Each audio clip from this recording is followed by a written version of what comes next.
So what are your strategic learning needs? You know this best for your organisation. Close alignment, accelerating the overall business strategy. Each organisation will express this very differently. People strategy, learning strategy, culture strategy. But core to all of these, and the things that we see in our day-to-day working lives, are the central themes of building capability in the people that you have now to maximise their potential and the productivity and therefore profitability for your business. Reflecting back to the experience that we had on RNIB that got us interested in wider aspects of accessibility, their drivers were pretty typical of an organisation who were about to take the initial steps into using learning technology, or for an organisation who's consolidating lots of siloed activity into something more coherent. Those common drivers were a business strategy which was focused on improving the customer experience, some workforce planning which had led to a decision that they needed some widespread tactical interventions quite quickly, a decision that technology could help but they didn't know how, and then a whole series of decisions on how to. Do we do this in-house? Do we collaborate with another organisation? Do we bring in external expertise to deliver the project? For your organisation, whichever route's taken, there is one key question for me, and that's how can your strategy help make that learning accessible to your workforce? Removing artificial barriers, great place to start. Clear communication with all of the stakeholders involved in the project, but keep all this stuff visible in your business case or your project rationale, and bake in the fact that you need to make things accessible very early in the journey. It's really easy to lose sight of all that stuff as you get caught up in the concept, you get caught up in the development phase of a piece of content, and where the ideas of how start to take centre stage. You can get carried away with the latest tool or the latest innovation. That's a great thing. Sometimes it needs to be called back a bit. And you've got your own team's natural desire to experiment. Work with that. My one piece of advice for you is that retrofitting accessibility can be a really challenging thing to do. Think about it first.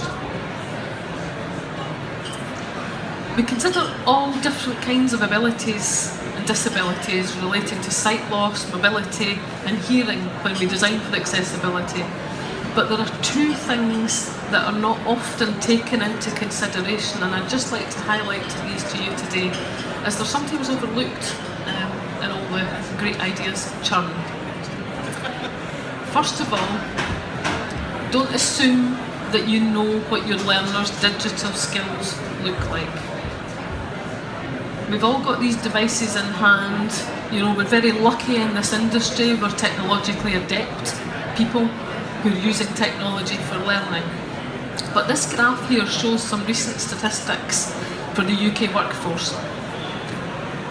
The 17%, the blue on the other side of me, is the number of adults in the UK workforce who cannot use technology of any kind.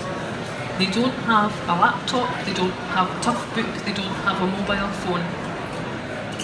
Yes, I'll admit there are some nuances on age relation on that. You know, it's mainly older people who fall into that bracket.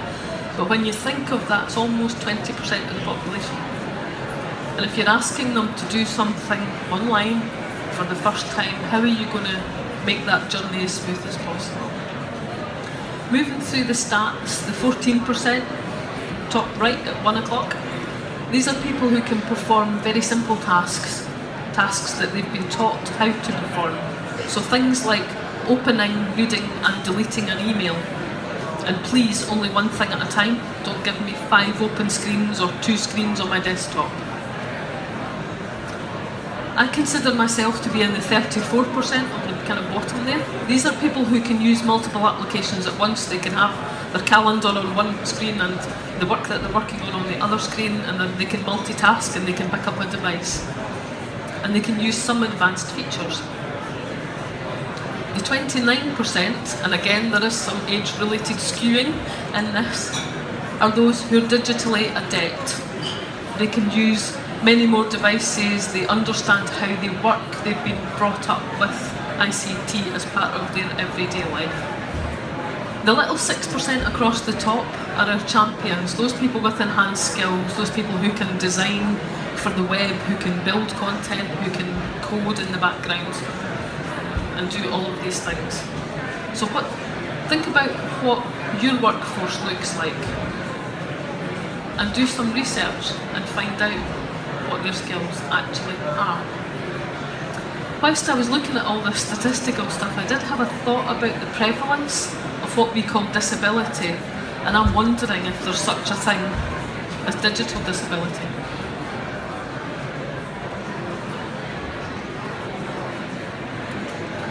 Moving on from digital skills, consider the literacy in your workforce as well.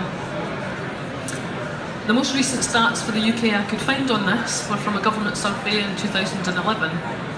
And closest to me, that almost 15% of people in the workforce have the reading age of an 8-year-old. So a primary 3 or primary 4 child, the same age as my son, 14% of the workforce. Next up, the next almost 30% have a reading age of 11, been distributed across the UK. That scares me. As an educationalist, that scares me. I don't know what it does to you. That's almost half of the workforce. The other half, the bar on the extreme right-hand side, are those who can read your average broadsheet newspaper, so a reading age of 16 and above. So consider this example, I don't know, are any of you working in manufacturing spaces? No? Okay. We work with a couple of manufacturing organisations who have an ageing workforce who are fairly allergic to technology, it's fair to say, and they're looking to bring in learning technologies. What expertise and what support do they need to do that, and how are they going to plan around accessibility when considering both literacy and digital skill?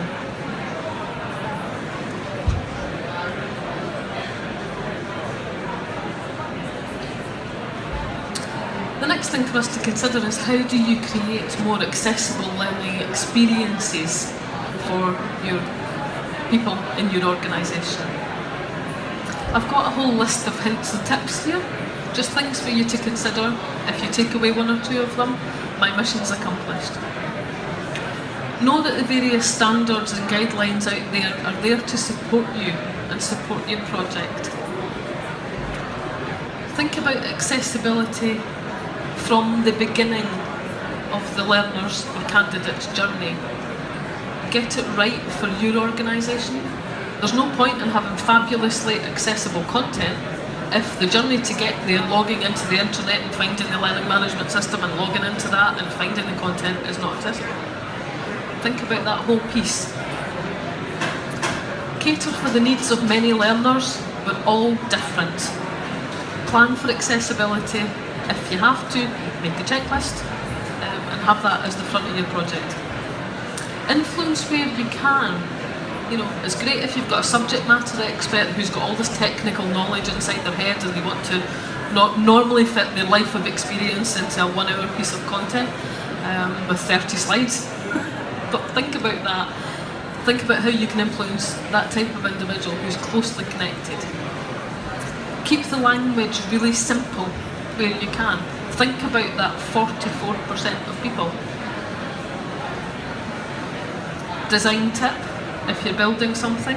I've always learned this. Every time I go up to a design studio at eCom, guys are using colour checkers. There's loads of them on the web.